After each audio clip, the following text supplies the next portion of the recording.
Hello everyone, Mrs. Kobani here. Today I'm going to be walking you through the introduction to our new unit on water. For your warm-up today, you were asked to reflect on how long a person could survive without water and how long a person could live without food. Take a moment and pause this screencast to share with your table group your answers. Surprisingly, a person can live much longer without food than they could live without water.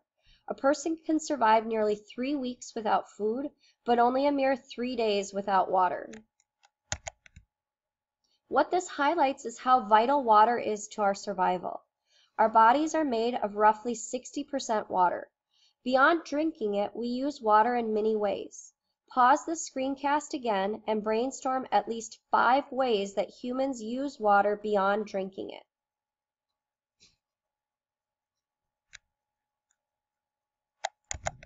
Because water is so important, we are going to take the next 9 classes to study it. Our new unit will review the water cycle and introduce the concept of water purification. These are 2 concepts you have studied before, but as 8th graders, you will be expected to delve deeper into the topics. In the past, people used to think elements were things like wind, earth, fire, and water. However, water is not an element. It is a molecule.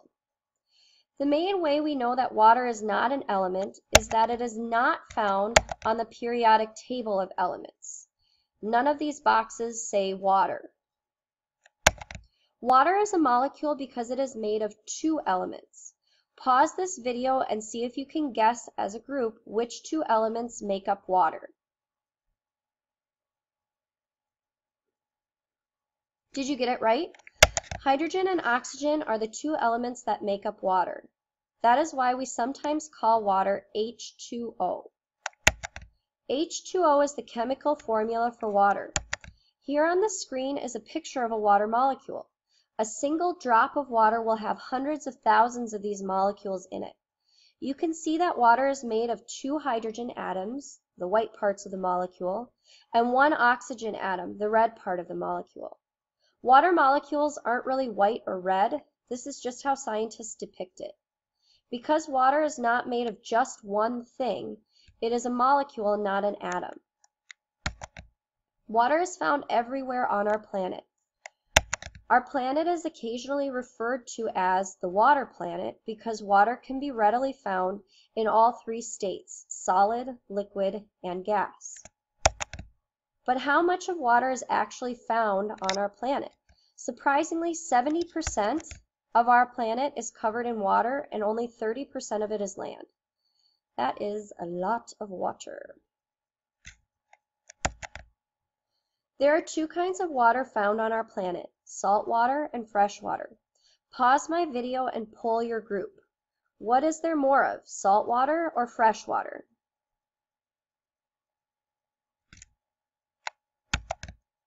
You guessed it. There is much more salt water on our earth than fresh water.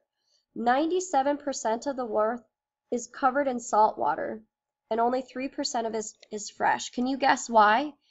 Where is most of the salt water found? Pause the video again and talk with your group.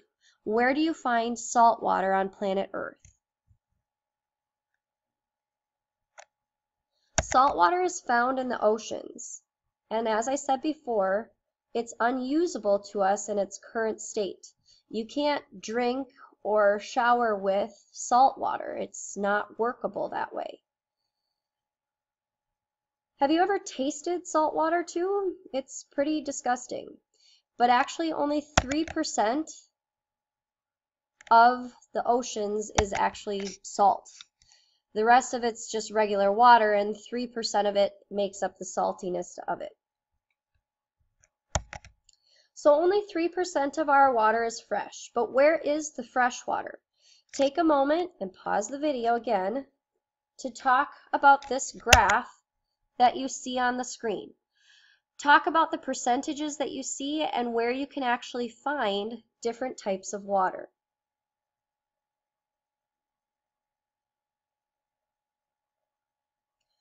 Of the 3% of fresh water, most of the water is frozen in ice caps and glaciers. You can see that 70%, according to that second graph, is frozen fresh water. The next most abundant place to find fresh water is underground. 30% on that second pie chart is labeled as groundwater. Less than 1% is categorized as other on that second pie chart, and that's water that we find in our atmosphere. Only 0.3% of fresh water is surface water. This is the water we see, like lakes, rivers, and streams. It's kind of funny to think about the fact, considering we call Minnesota the land of 10,000 lakes. Those 10,000 lakes come from a very, very, very small percentage of all the water that's actually on our planet. This water moves to different locations through a process called the water cycle. You've learned about the water cycle before. To help you review, pause my video and navigate to the Bob the Water Cycle cartoon. It's located at this web address. You'll have to type it into your browser. Watch the video and then return to my screencast to finish the instructions for today.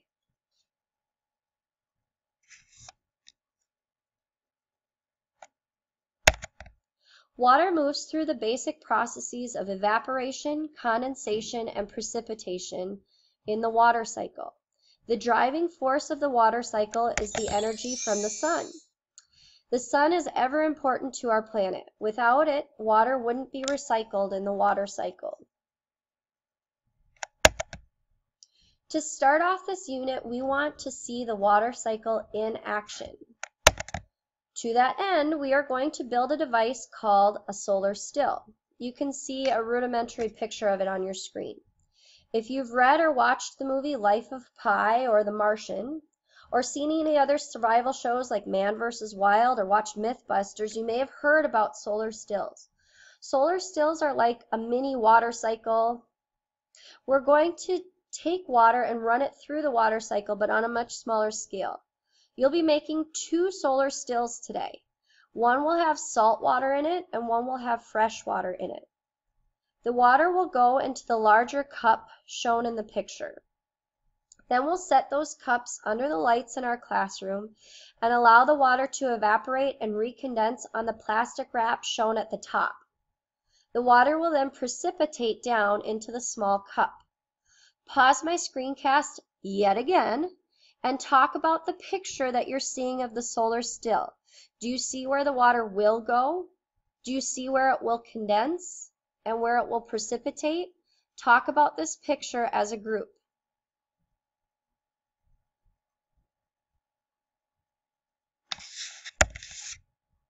You can see from this calendar that we're setting up the solar stills today, but we will not finish the lab today. We will have our solar stills under the lights in our classroom for about 13 days.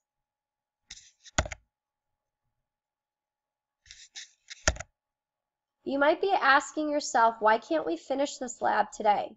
It's because the water cycle takes a lot of energy and time to work.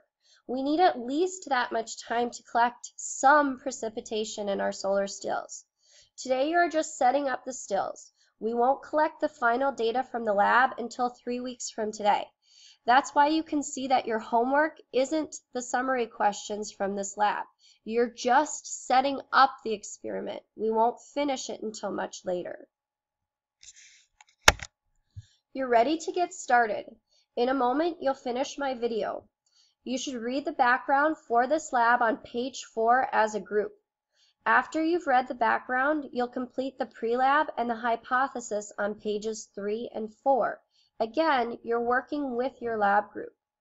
You can use the background and my screencast to help you with pages 3 and 4, the pre-lab and the hypothesis.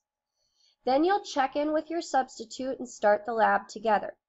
Follow the directions at your lab station to set up 2 solar stills. Remember, you're making 2. One of it will have fresh water in it and one of it will have salty water in it. Your completed solar stills should go on the lab counter underneath the lights near lab stations 1 and 7. Organize your stills so that both of your stills are next to one another and clearly labeled with the type of water and your table number. When you finish setting up the lab and getting your stills set to the side, you're going to work on your homework. Your homework is to make sure the data table, the top part of the data table on page 3 is complete, and then you're going to complete pages 34 and 35 as your homework. You will not do the summary questions for homework because we're only setting up the lab today. Good luck with your experiment. I hope it all goes well, and you're more than welcome to email me with any questions that you have.